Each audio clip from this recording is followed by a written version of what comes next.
Hello बच्चों, चलो start करते हैं केमिकल बॉन्डिंग का सेकंड लेक्चर। कल हम लोग इसमें आयनिक बॉन्ड के बारे में पढ़े थे। तो सबसे पहले तो जाने थे कि बॉन्ड बनता क्यों है, क्या कारण है कि दो एटम आपस में कंबाइन होते हैं और उनके बीच बॉन्ड का निर्माण होता है। तो हम लोग देखे थे कि ऑक्टेट को कंप्लीट करने के लिए दो एटम आपस में कंबाइन होते हैं अपनी स्टेबिलिटी गेन करने के लिए, अपनी एनर्जी को कम करके। और आयनिक बॉन्ड में हम लोग सीखे थे कि एक मेटल होता है, दूसरा नॉन मेटल होता है। मेटल इलेक्ट्रॉन डोनेट करता है, नॉन मेटल उसको कैच करता है, एक केटायन बनता है, एनायन बनता है और उनके बीच इलेक्ट्रोस्टैटिक फोर्स ऑफ अट्रैक्शन लगता है और आयनिक कंपाउंड का निर्माण हो जाता है। तो यहाँ तक हम लोग कर लिए थे। और हाँ बच्चों, आज आपको थैंक यू बोलना है मुझे, क्योंकि आज भी बहुत लेट हो चुका है और करीब 11:30 हो चुका है रात का। मैंने अभी आपका कमेंट देखा, फिर कमेंट देखने के बाद लगा कि मैं सो कैसे सकता हूँ, मुझे तो आपके लिए वीडियो बनाना है। तो अगर इस तरह से आपका सपोर्ट और प्यार मिलता रहा तो भरोसा रखो, हम जान लगा देंगे आपके लिए। तो बस आप सपोर्ट करते रहें और वीडियो को लाइक करें, शेयर करें। तो चलिए स्टार्ट करते हैं आज का अपना टॉपिक। आप लोग हेडिंग लगा लो। हम लोग जो आयनिक कंपाउंड पढ़े थे उसका प्रॉपर्टी आज देखते हैं, उसका गुण के बारे में स्टडी करते हैं। तो आप हेडिंग लगा लो, कैरेक्टरिस्टिक्स ऑफ आयनिक कंपाउंड्स, आयनिक यौगिक की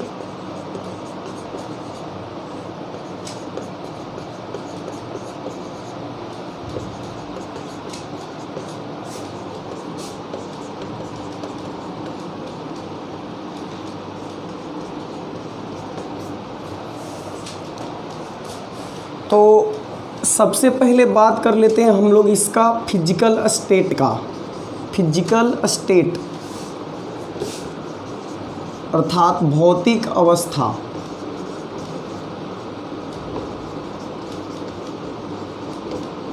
भौतिक अवस्था कि ये जो आयनिक कंपाउंड होते हैं वो सॉलिड होते हैं, लिक्विड होते हैं कि गैस होते हैं। तो बच्चों आपको मालूम है कि जो आयनिक कंपाउंड होते हैं इनका निर्माण केटायन और एनायन से होता है। केटायन और एनायन से होता है, A+ एंड B- से। और इनके बीच में फोर्स जो लगता है वो इलेक्ट्रोस्टैटिक फोर्स ऑफ अट्रैक्शन होता है। और ये जो है एक बहुत ही स्ट्रॉन्ग नेचर का फोर्स होता है। इसलिए हम कह सकते हैं कि इसमें कंस्टिट्यूएंट आयंस जो होते हैं स्ट्रॉन्ग इंटरमोलिकुलर फोर्स के द्वारा, strong electrostatic force of attraction के द्वारा बंधे होते हैं, जिसके कारण ये सॉलिड स्टेट में पाए जाते हैं। किस रूप में पाए जाते हैं? सॉलिड स्टेट में। तो इनका फिजिकल स्टेट जो है वो क्रिस्टलाइन सॉलिड है। क्रिस्टलाइन सॉलिड यानी एक क्रिस्टलीय ठोस के रूप में, क्रिस्टलीय ठोस के रूप में पाए जाते हैं।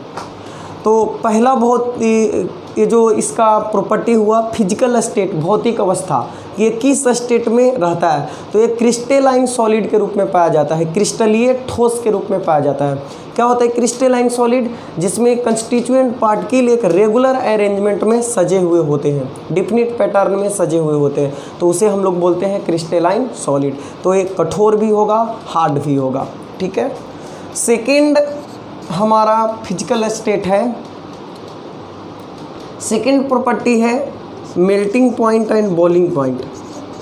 अगर melting point and boiling point की हम बात करें, MP and BP,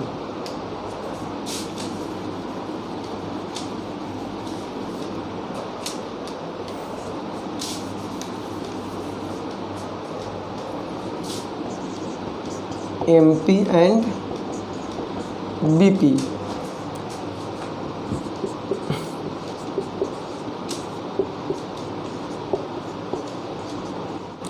melting point and boiling point यानी कितना टेम्परेचर पे पिघलेगा और कितना टेम्परेचर पे बॉयल होगा, उबलेगा। तो देखो बच्चों, इन ionic compound,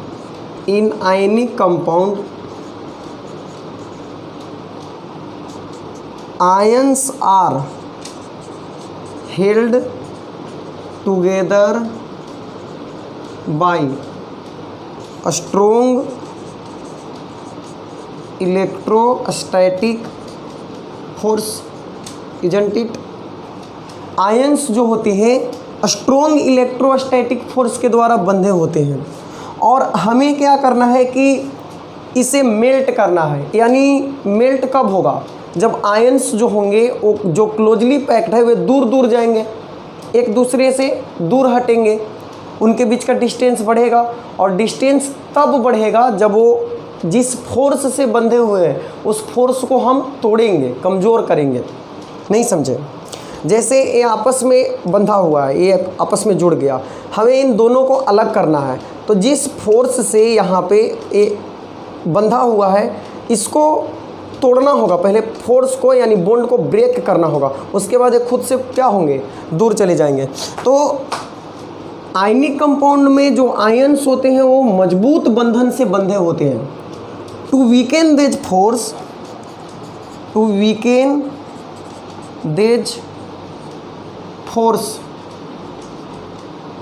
a lot of energy is required।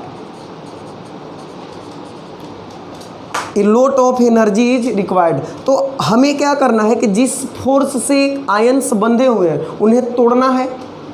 तो तोड़ने के लिए बहुत अधिक एनर्जी की आवश्यकता होगी, क्योंकि फोर्स स्ट्रोंग है। तो स्ट्रोंग फोर्स को तोड़ने के लिए एनर्जी भी ज़्यादा चाहिए, और एनर्जी ज़्यादा चाहिए इसका मतलब हुआ कि उस कंपाउंड को बहुत अधिक टेम्परेचर देना पड़ेगा, बहुत अधिक देर तक गर्म करना होगा। That is why we can say that ionic compound have high melting point and boiling point. अर्थात इसका गलनांक और क्वथनांक क्या होगा, मेल्टिंग पॉइंट और बॉइलिंग पॉइंट हाई होगा। तो हम लिख सकते हैं that is why melting point and boiling point is high, will be high. Is high लिख सकते हैं या विल बी हाई लिख सकते हैं। तो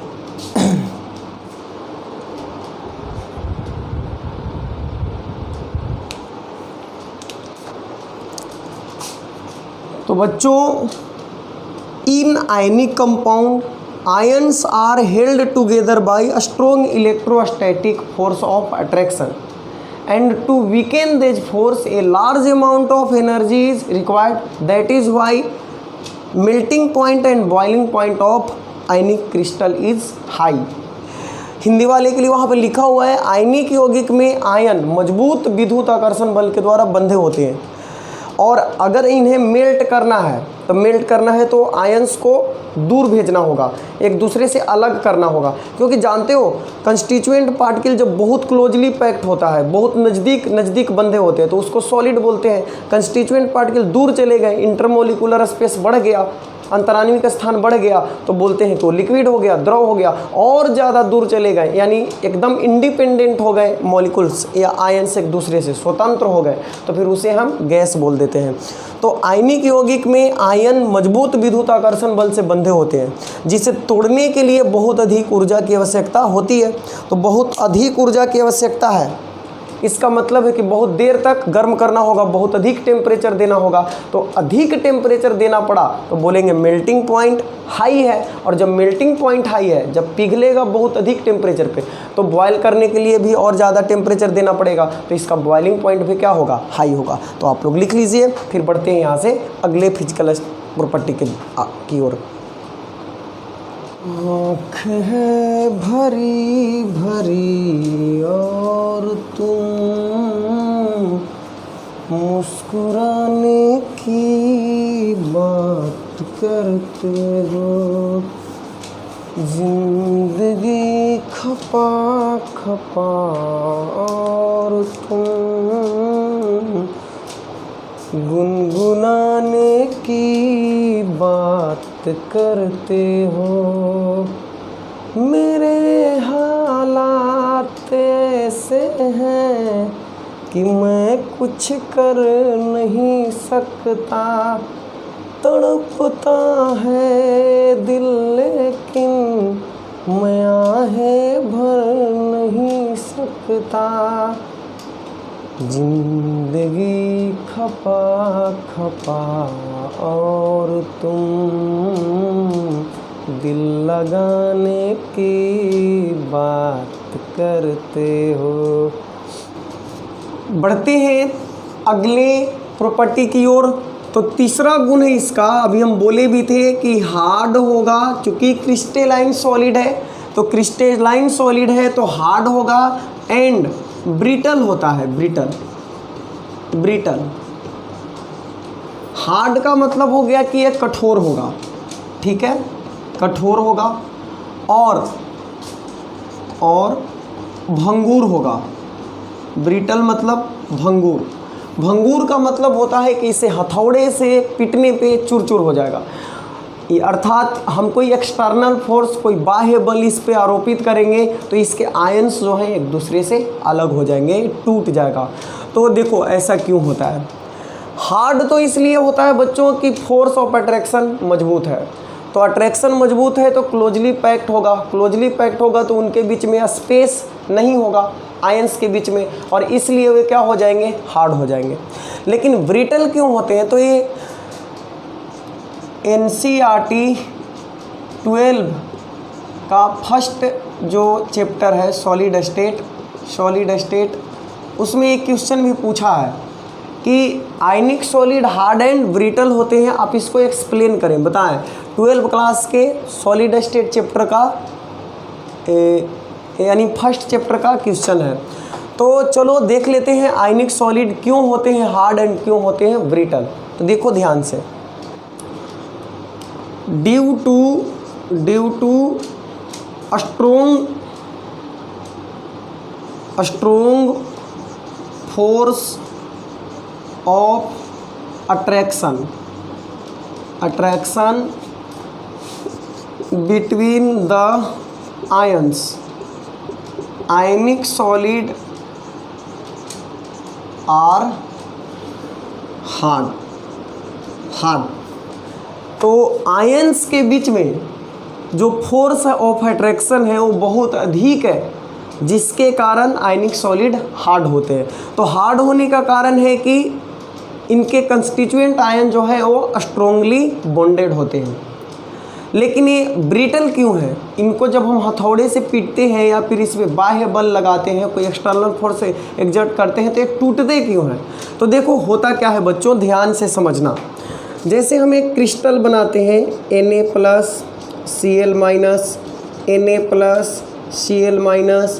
Na+Cl-, ठीक है, ए उसके बाद Cl-, Na+Cl-,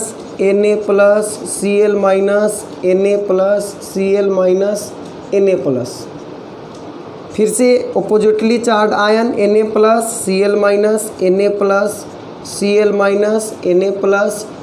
Na+Cl-, अब देखो अलग अलग लेयर है आयनिक क्रिस्टल का, अलग अलग लेयर है। ये सोडियम क्लोराइड का क्रिस्टल है, सोडियम क्लोराइड का एक टुकड़ा है, और इसमें हम क्या करते हैं कि फोर्स एग्जर्ट करते हैं, इसको पीटते हैं या इस पर किसी प्रकार से बल अप्लाई करते हैं, बल आरोपित करते हैं। तो होते क्या है बच्चों कि ये जो लेयर है एक दूसरे के रिस्पेक्ट में मूवमेंट करते हैं। चूँकि अब पीटोगे आप इसको, ऊपर से खूब फोर्स लगाओ तो स्पेस तो है नहीं कि इसमें इसका शेप वगैरह चेंज होगा, क्योंकि बहुत स्ट्रॉन्ग फोर्स है। तो फोर्स स्ट्रॉन्ग होने की वजह से जो इतना डिस्टेंस देख रहे हो इतना नहीं होता है, बिल्कुल क्लोजली पैक्ड होते हैं। तो जगह तो परिवर्तित कर नहीं सकते, अपने मेन पोजीशन पे ही केवल वाइब्रेट करेंगे, अपने मध्य स्थान पे ही केवल कंपन करेंगे जो आयंस हैं। लेकिन जब इस पर बहुत ज़्यादा फोर्स अप्लाई करते हैं तो जो लेयर है ये वाला, ये first layer, second layer, third layer, ये लेयर एक दूसरे के रिस्पेक्ट में मूवमेंट करते हैं, गति करते हैं।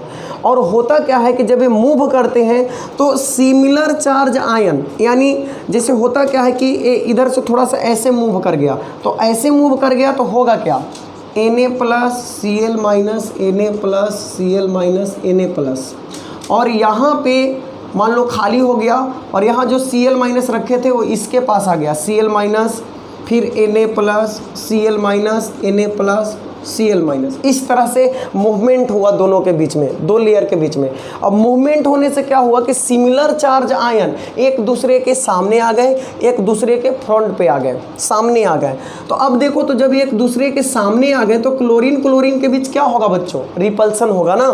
सोडियम सोडियम आयन के बीच रिपल्सन होगा, विकर्षण होगा। Cl-, आयन एक दूसरे को रिपेल करेंगे, एक दूसरे से हटने का प्रयास करेंगे, और इसी के वजह से ये जो क्रिस्टल होता है डिसोसिएट हो जाता है, टूट जाता है। That is why ionic solids are brittle.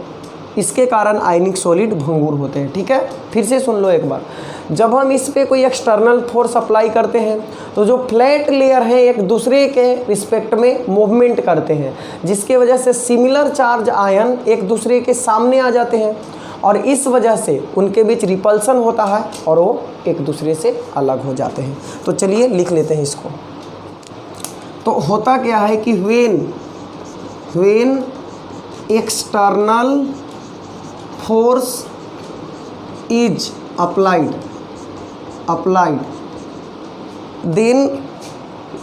then flat layers move with respect to each other and like ions comes in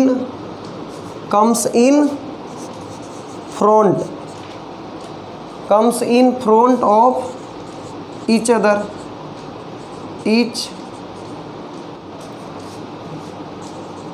due to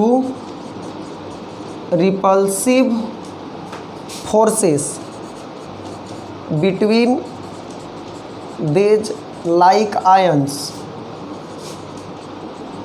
Ionic solid are brittle।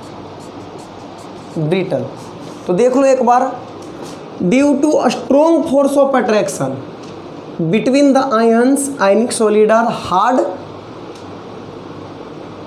Ions के बीच में फोर्स मजबूत है, इसके वजह से आयनिक सॉलिड हार्ड है, क्योंकि उनके बीच में स्पेस नहीं है। लेकिन जब हम इस पे एक्सटर्नल फोर्स अप्लाई करते हैं, when external force is applied then flat layers move with respect to each other. जो लेयर होते हैं एक दूसरे के रिस्पेक्ट में मूव करते हैं। And like ions comes in front of each other, और समान आवेश वाले आयन एक दूसरे के आमने सामने आ जाते हैं। फिर उनके बीच क्या होगा? रिपल्सन होगा। फिर वो एक दूसरे को बोले भाग भाई भाग भाग भाग भाग, तुम्हारी कोई ज़रूरत नहीं। तो due to repulsive forces between this like ions ionic solid are brittle. इस रिपल्सिव फोर्स के वजह से ही आयनिक सॉलिड भंगुर होता है।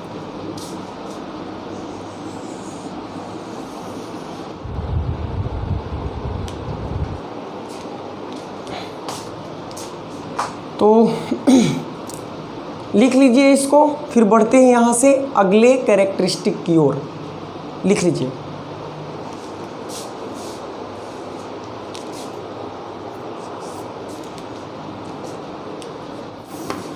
नेक्स्ट फिजिकल प्रॉपर्टी है, कितना हुआ था? 3, ए फोर्थ नंबर है। फोर्थ नंबर है सोलुबिलिटी यानी विलेयता। ये बहुत इंपॉर्टेंट है बच्चों, इसको ध्यान से देखना और इसको बड़े डिटेल में पढ़ाएंगे हम। तो सोलुबिलिटी, विलेयता, यानी आयनिक सॉलिड किस सॉल्वेंट में घुलेगा और किस में नहीं घुलेगा, किस विलायक में पूरी तरह से घुल जाएगा और किस में नहीं घुलेगा। तो पहली बात तो आपको याद रखना है कि ionic solid are soluble in polar solvent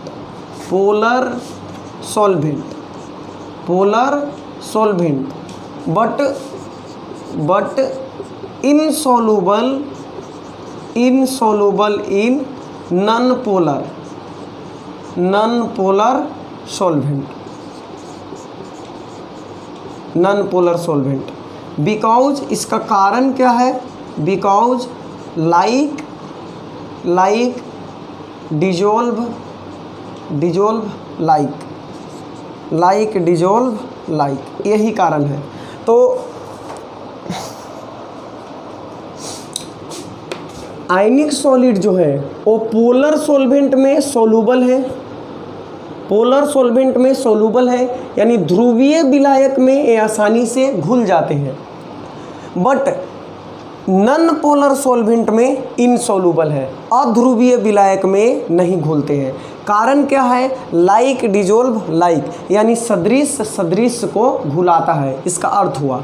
अब यहाँ पे देखो आपके लिए कुछ नए नए टर्म हैं, जैसे पोलर सॉल्वेंट क्या होता है, ध्रुवीय विलायक किसे कहते हैं, नॉन पोलर सॉल्वेंट क्या होता है, और लाइक डिजोल्व लाइक का मतलब क्या होता है। तो तीनों चीज़ क्लियर करते हैं, ध्यान से देखना, फिर हम हिंदी भी लिखेंगे। तो पोलर सॉल्वेंट ध्रुवीय विलायक, पोलर सॉल्वेंट क्या होता है, जैसे बच्चों अपने पास H2O है, H2O है, तो H2O जो है यहाँ पे देखो, H2O का स्ट्रक्चर कुछ ऐसा होता है, बेंट होता है, बेंट, यहाँ पे लोन पेयर होता है। तो इसमें आप देखोगे कि ऑक्सीजन की जो इलेक्ट्रोनिगेटिविटी है हाइड्रोजन के रिस्पेक्ट में बहुत ज़्यादा है।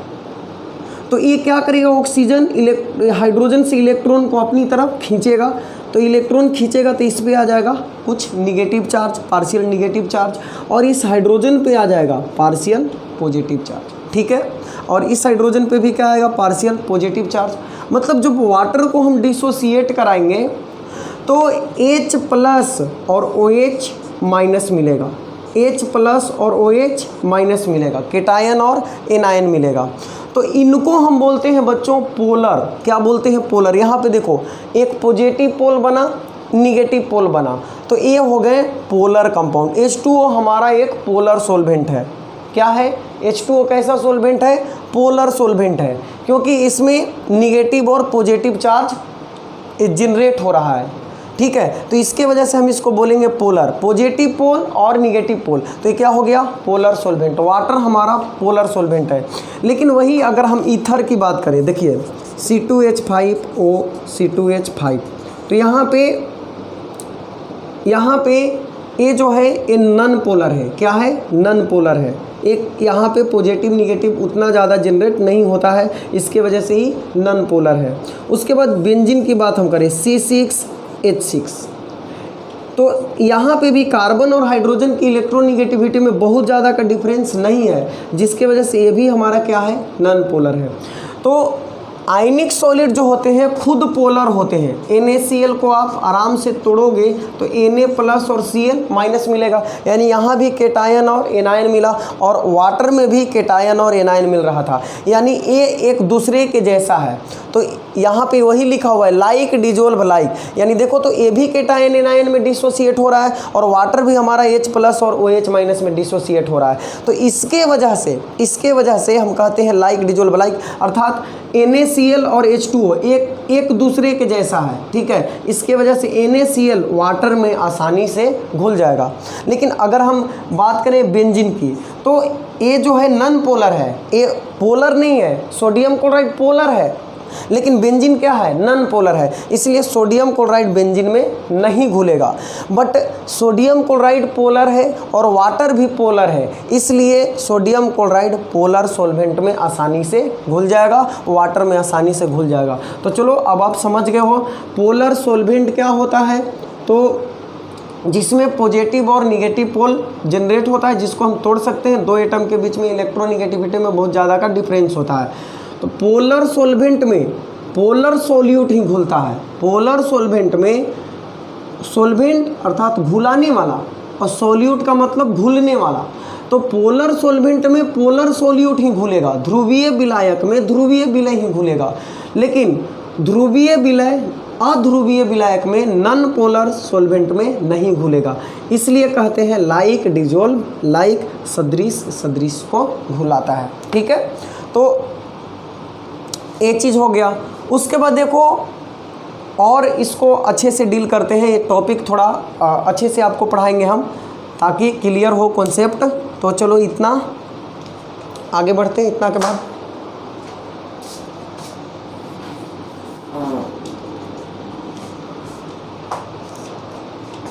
तो आयनिक ठोस ध्रुवीय विलायकों में यानी पोलर सॉल्वेंट में आसानी से घुल जाता है, लेकिन नॉन पोलर सॉल्वेंट में इनसोल्यूबल होता है, घुलता नहीं है। लिखो इतना, फिर इसके बाद आगे इसमें बताते हैं।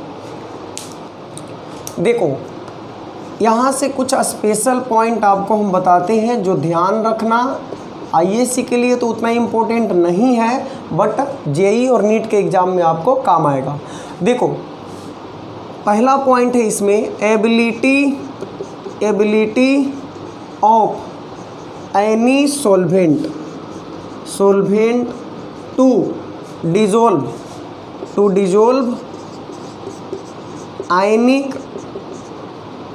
आयनिक solid is depends on the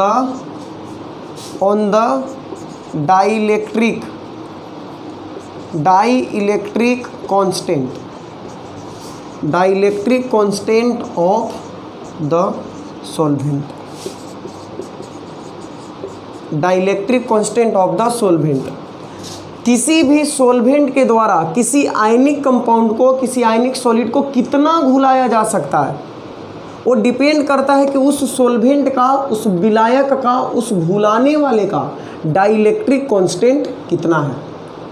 dielectric constant जितना अधिक होगा, सॉल्वेंट का डाइलेक्ट्रिक कांस्टेंट जितना अधिक होगा, उसमें उतना ही आसानी से आयनिक सॉलिड घुल जाएगा। ठीक है। और दूसरा पॉइंट यहाँ पे लिखना आप लोग, higher is the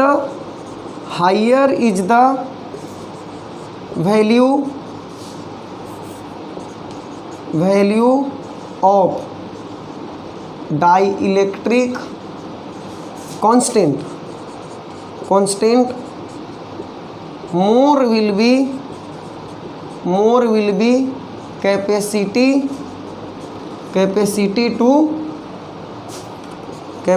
to dissolve the solid और आयनिक solid.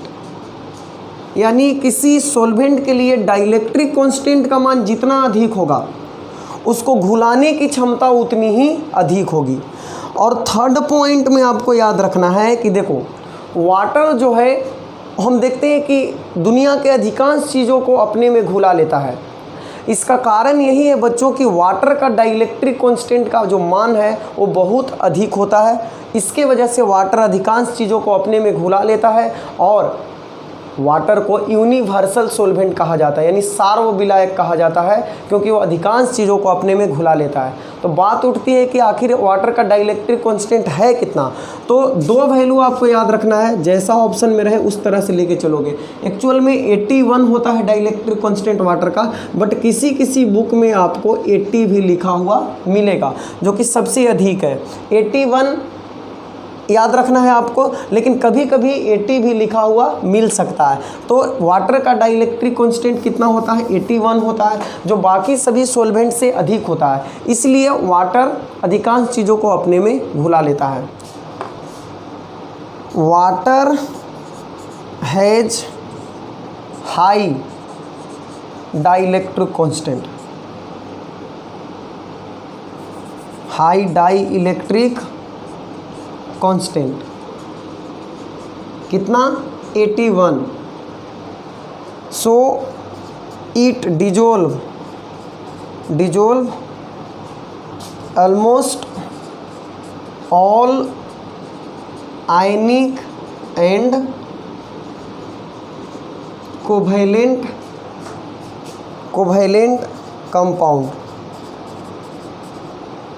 Compound which form hydrogen bond with it, so it is called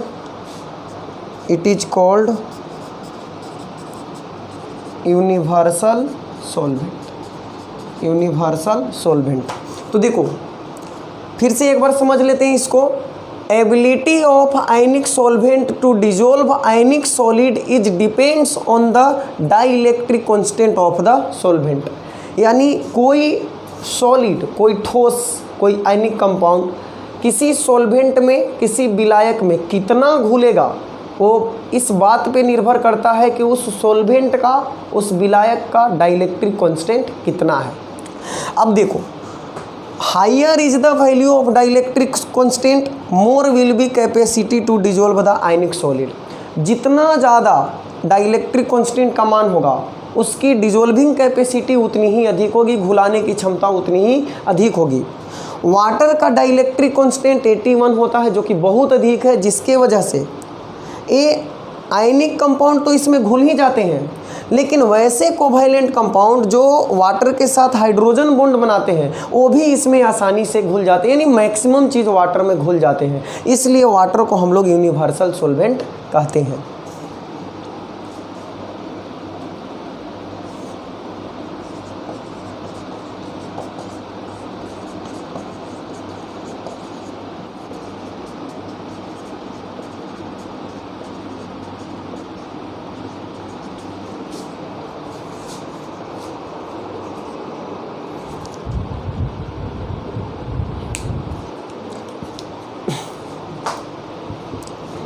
तो लिख लीजिए इसको, फिर यहाँ से बढ़ते हैं आगे।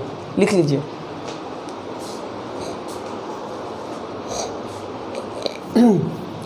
कुछ सॉल्वेंट के लिए, सॉल्वेंट और अगर इसका हम देखें डाइलेक्ट्रिक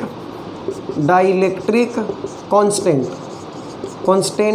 का वैल्यू, तो देखो याद रखना आप लोग, वाटर के लिए डाइलेक्ट्रिक कांस्टेंट का वैल्यू 81 होता है, जो आपको बताया अभी हम। अगर मिथेनॉल की बात हो, CH3OH, इसका नाम है मिथेनॉल, इसके लिए डाइलेक्ट्रिक कांस्टेंट का मान होता है 35, जो कि ये भी एक अच्छा खासा सॉल्वेंट है। उसके बाद अगर हम C2H5OH अर्थात इथेनॉल की बात करें तो इथेनॉल के लिए डाइलेक्ट्रिक कांस्टेंट का वैल्यू होता है 27। और एक और सॉल्वेंट है जो यूजफुल है, एसीटोन। तो एसीटोन के लिए डाइलेक्ट्रिक कांस्टेंट का 21, एसीटोन के लिए कितना हो जाता है, 21 हो जाता है। और अगर हम बात करें डाईइथाइल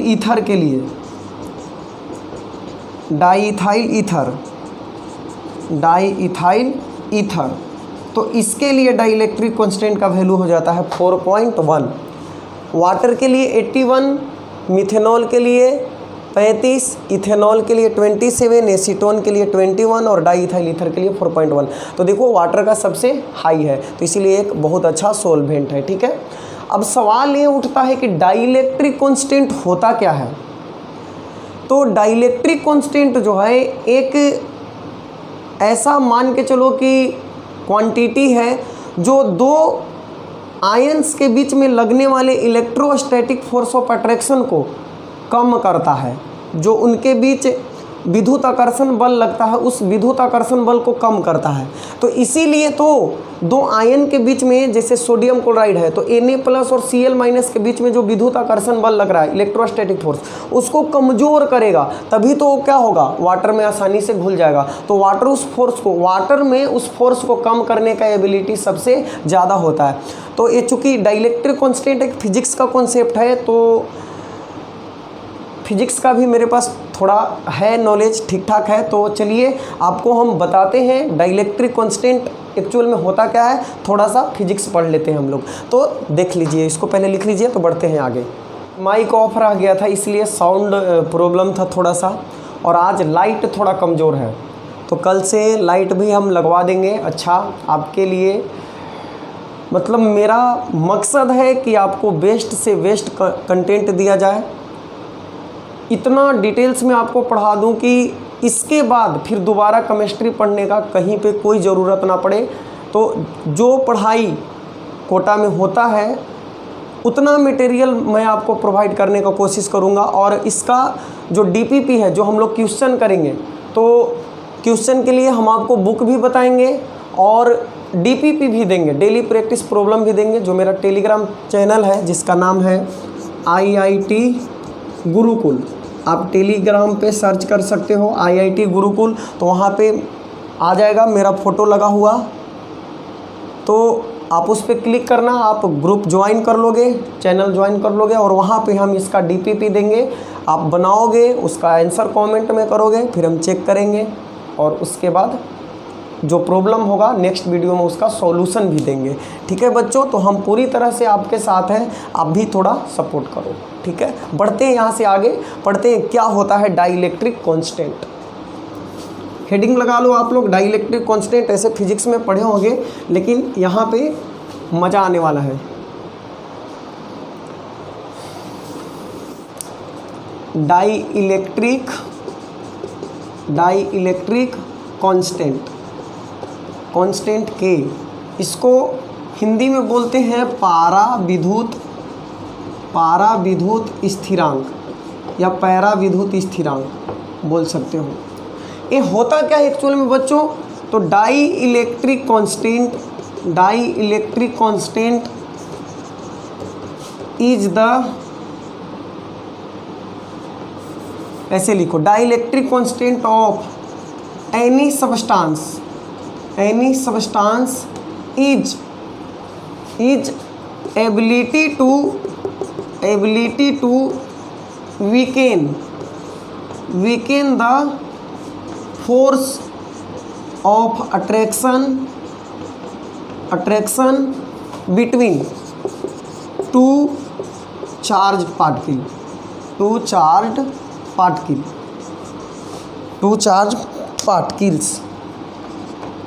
ठीक है, dielectric constant of any substance is ability to weaken the force of attraction between two charge particles. यानी डाइलेक्ट्रिक कांस्टेंट जो होता है किसी सॉल्वेंट का, यानी जब हम वाटर का बात करें तो वाटर का डाइलेक्ट्रिक कांस्टेंट 81 है। इसका ये अर्थ हुआ कि वाटर जो है दो आवेशित कणों के बीच, दो चार्ज पार्टिकल के बीच, केटायन और एनायन के बीच जो अट्रैक्शन फोर्स लग रहा है, जो आकर्षण बल लग रहा है, उसको कमज़ोर करने की क्षमता होती है। ठीक है, तो किसी पदार्थ का पाराविद्युत स्थिरांक उसके दो आवेशों के बीच विद्युत आकर्षण बल को कम करने की क्षमता होती है। Dielectric constant of any substance is ability to weaken the यानी कमजोर करने की, weaken the force of attraction between two charge particle, यानी कोई सब्सटेंस दो आवेशों के बीच लगने वाले बल को कितना कम कर सकता है, वही उसका क्या है, डाइलेक्ट्रिक कांस्टेंट है। अब इसका मैथमेटिकल रिलेशन कहाँ से आता है, तो चलिए थोड़ा सा कूलम्बिक फोर्स का हम लोग यूज करते हैं, देखते हैं क्या होता है डाइलेक्ट्रिक कांस्टेंट। देखो बच्चों, दो चार्ज पार्टिकल हैं, एक है Q1 और दूसरा है Q2। ये प्लस चार्ज है और ये माइनस चार्ज है। इनके बीच का डिस्टेंस अभी मान लेते हैं कि डिस्टेंस कितना है, R है। और यहाँ पे जो मीडियम है बच्चों, माध्यम, दो आवेश जो है किस मीडियम में रखे हुए हैं, तो मीडियम है निर्वात। कौन सा मीडियम है, निर्वात है या हवा है। ठीक है, तो हवा में हम बात कर रहे हैं कि दो चार्ज पार्टिकल R डिस्टेंस पे रखा हुआ है। तो अगर हम फोर्स ऑफ अट्रैक्शन की बात करें, F वैक्यूम या F एयर, तो कितना होगा, K Q1 Q2 by R²। और आप जानते हो कि K का जो वैल्यू होता है 1/4 पाई एप्सिलॉन नोट होता है, 1/4 पाई एप्सिलॉन नोट। और इसका टोटल वैल्यू होता है 9 × 10⁹ न्यूटन मीटर स्क्वायर पर कूलम्ब स्क्वायर। ओके, और यहाँ पे जो एप्सिलॉन नोट है बच्चों, इसको हम बोलते हैं परमिटिविटी ऑफ फ्री स्पेस, यानी निर्वात की, फ्री स्पेस का मतलब जहाँ पे कुछ भी नहीं है, निर्वात है, तो निर्वात की विद्युतशीलता या हवा की लगभग विद्युतशीलता इतना ही होती है, विद्युतशीलता। ठीक है, एप्सिलॉन नोट जो है वो निर्वात की फ्री स्पेस की वैक्यूम की विद्युतशीलता है। ठीक है, अब इसी चार्ज पार्टिकल को हम एक मीडियम में रखते हैं, एक मीडियम में, अदर मीडियम में, इन अदर मीडियम, किसी दूसरे माध्यम, मान लो कि हम वाटर की बात कर लेते हैं, किसकी, वाटर की। ठीक है, तो एक अदर मीडियम में रखते हैं जिसकी परमिटिविटी है, परमिटिविटी ऑफ मीडियम, इस मीडियम की जो परमिटिविटी है वो एप्सिलॉन है। एप्सिलॉन नोट किसका था? वैक्यूम का था, निर्वात का। एप्सिलॉन किसका है? जिस मीडियम में हम उस आयनिक कंपाउंड को रख रहे हैं। जैसे हमें क्या करना है, सोडियम क्लोराइड को पानी में घुलाना है, तो पानी में डालना पड़ेगा ना। तो पानी में जब डालोगे तो वहाँ पे अब निर्वात थोड़ी ना है, माध्यम क्या हो गया? पानी हो गया। तो उसके लिए परमिटिविटी हम लेंगे एप्सिलॉन।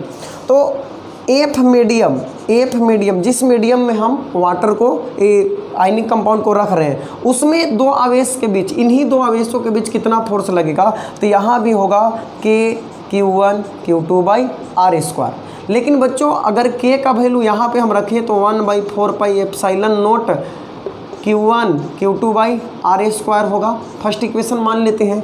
लेकिन एफ मीडियम की जब हम बात करें तो के के जगह पे 1/4 पाई एप्सिलॉन होगा Q1 Q2 by r square. ठीक है, ये इस मीडियम में दो आयन के बीच में लगने वाला फोर्स होगा।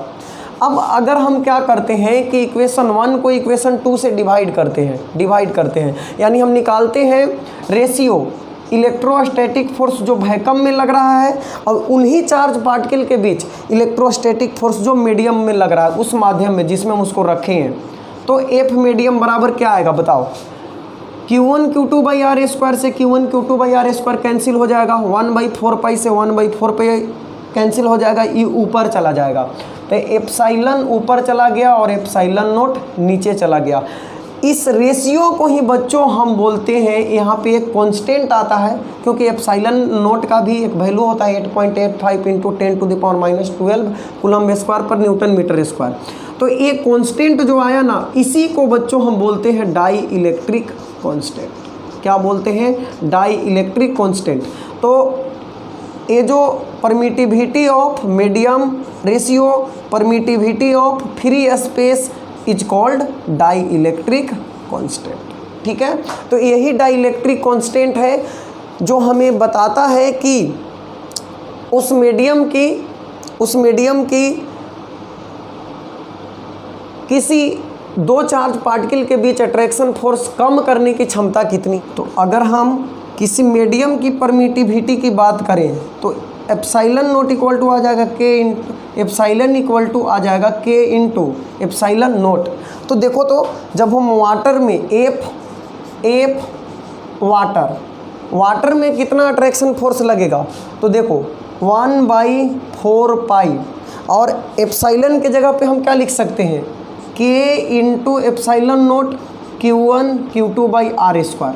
अब आप देखो तो बच्चों, के जो है डाइलेक्ट्रिक कांस्टेंट जो है वो नीचे आ रहा है, नीचे, यानी फोर्स ऑफ अट्रैक्शन दो चार्ज के बीच में समझना बहुत इंपॉर्टेंट चीज़ पढ़ा रहे हैं, बता रहे हैं। कितना भी आप इसको कर लो, फिजिक्स में कितना बार भी पढ़ लो, लेकिन यहाँ पे जो बता रहे हैं केमिस्ट्री के टीचर तो ये बताएंगे ही नहीं, और फिजिक्स में भी यहाँ तक नहीं पहुँचते हैं। तो आप समझना बात को कि जो डाइलेक्ट्रिक कांस्टेंट हमारा आया वो नीचे आ रहा है जब हम किसी मीडियम में निकाल रहे हैं फोर्स ऑफ अट्रैक्शन, जैसे वाटर में, तो डाइलेक्ट्रिक कांस्टेंट नीचे आ रहा है। तो जितना ज़्यादा डाइलेक्ट्रिक कांस्टेंट का वैल्यू होगा, फोर्स ऑफ अट्रैक्शन आयन के बीच में उतना ही क्या होगा बच्चों? कम होगा। इन्वर्सली प्रोपोर्शनल है, यानी एफ जो है इन्वर्सली प्रोपोर्शनल है डाइलेक्ट्रिक कांस्टेंट का। ये फोर्स क्या है? वही बल है जो दो विपरीत आवेशों के बीच, यानी Na+ और Cl- के बीच लग रहा था। तो वाटर का डाइलेक्ट्रिक कांस्टेंट 81 हम बताए थे, और 81 से डिवाइड करना है। तो 81 से डिवाइड करोगे तो देखो फोर्स ऑफ अट्रैक्शन क्या हो जाएगा? कम हो जाएगा। तो वाटर जो है बहुत अधिक जो अट्रैक्शन फोर्स है उसको कम कर देता है, और इसीलिए वाटर जो है एक बहुत ही अच्छा सोलवेंट है, यूनिवर्सल सोलवेंट है। ये कहानी है जिसके वजह से वाटर जो है अधिकांश चीज़ों को अपने में घुला लेता है, क्योंकि इसका डाइलेक्ट्रिक कांस्टेंट अधिक होता है। जब हम मैथमेटिकल रिलेशन देख रहे हैं तो किसी माध्यम में जो फोर्स ऑफ अट्रैक्शन होता है वो उस माध्यम के डाइलेक्ट्रिक कांस्टेंट के इन्वर्सली प्रोपोर्शनल होता है। तो उस माध्यम का डाइलेक्ट्रिक कांस्टेंट जितना अधिक होगा, फोर्स ऑफ अट्रैक्शन आयन के बीच उतना ही कम लगेगा, और इसीलिए वो क्या करेगा? आसानी से उसको घुला लेगा, अगर डाइलेक्ट्रिक कांस्टेंट अधिक है तो। अब चलो, दो फिजिकल प्रॉपर्टी और रह गया है, उसको भी हम लोग कर लेते हैं।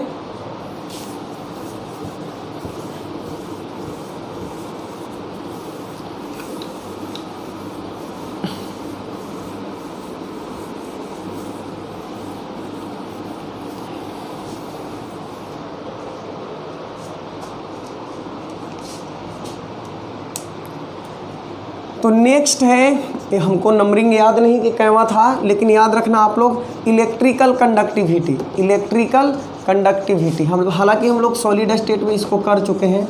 विद्युत चालकता, विद्युत चालकता। तो जो आयनिक सॉलिड होता है वो बोल देते हैं इसको, चूँकि रात बहुत हो गया है और नींद आ रहा है हमको, 1:30 बजने वाला है, लगभग बज ही गया होगा।